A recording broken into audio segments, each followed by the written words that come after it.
தூக்கில் போடு, தூக்கில் போடு, உடனடியாக தூக்கில் போடு, உடனடியாக தூக்கில் போடு. இந்த நாட்டை காக்க, இந்த நாட்டை காக்க முஸ்லிம்களாக இருக்கக்கூடிய ஒவ்வொரு மக்களும், முஸ்லிம்களாக இருக்கக்கூடிய ஒவ்வொரு மக்களும், தேசத்தை காக்கக்கூடிய ஒவ்வொரு முஸ்லிம்களும், தேசத்தை காக்கக்கூடிய ஒவ்வொரு முஸ்லிம்களும், போன்ற நாட்டில் எங்க பிரச்சனை நடந்தாலும், எந்த பிரச்சனை இருந்தாலும், இது போன்ற நாட்டில் எந்த பெரிய கலவரங்கள் நடைபெற்றாலும், எந்த கலவரங்கள் நடைபெற்றாலும் உடனடியாக இந்த இந்திய மக்கள் இருக்கக்கூடிய இந்திய முஸ்லிம்கள் உடனடியாக குரல் கொடுப்பார்கள், குரல் கொடுப்பார்கள், குரல் கொடுப்பார்கள். குரல் கொடுத்து கொண்டே இருப்போம், குரல் கொடுத்து கொண்டே இருக்கிறோம். அல்லாஹ்வுடைய கிருபையினால், அல்லாஹ்வுடைய கிருபையினால் இந்த நாட்டில் இருக்கக்கூடிய எல்லா சமுதாய மக்களுக்காக வேண்டியும், எல்லா சமுதாய மக்களுக்காக வேண்டியும், இந்த நாட்டில் இருக்கக்கூடிய முஸ்லிம்கள் குரல் கொடுத்து இந்த தேசத்தை காப்பதற்காக வேண்டி இந்த நாட்டில் உயிரை கொடுக்கும் தயாராக இருப்பார்கள், உயிரை கொடுக்க தயாராக இருக்கிறார்கள். இந்த நாட்டை காப்பதற்காக வேண்டிதான் இந்த முஸ்லிம்கள் இந்த வெயிலை பாராமல்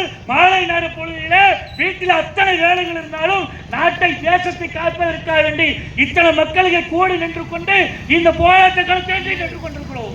அல்லாஹு அக்பர். இந்த இஸ்லாமிய மார்க்கத்தை சொல்லப்பட்டிருக்கக்கூடிய பிறர் நலம் நாடுதல் என்ற சட்டத்தை மக்களிடத்தில் பிரகடனம் நடத்தக்கூடிய வகையில் தான் இவ்வளவு பெரிய கூட்டங்களில் கூடியிருக்கக்கூடிய நேரத்தில் கூட இந்த சாலையில சென்றிருக்கக்கூடிய வாகனங்கள் அழகான முறையில் அணிவகுத்து சென்று கொண்டிருக்கிறது. அல்லாஹு அக்பர். இருக்கக்கூடிய காவல்துறை அதிகாரிகளுக்கு எந்த வேலையும் இல்லாமல் நின்று கொண்டிருக்கிறார். அல்லாஹு அக்பர். எங்களுக்கு எங்களுடைய நபிகள் நாயகம் ஸல்லல்லாஹு அலைஹி வஸல்லம் அவர்களும் திருக்குர்ஆனும் எங்களுக்கு கற்றுத் தந்திருக்கக்கூடிய பாடம் இதுதான். அல்லாஹு அக்பர். இதை இந்த தேசத்திற்கு எடுத்து உரைப்பதற்காக வேண்டிதான் இந்த குறுகிய காலகட்டத்திலே இந்த ஆர்ப்பாட்டத்தை நாங்கள் அறிவித்திருந்தோம்.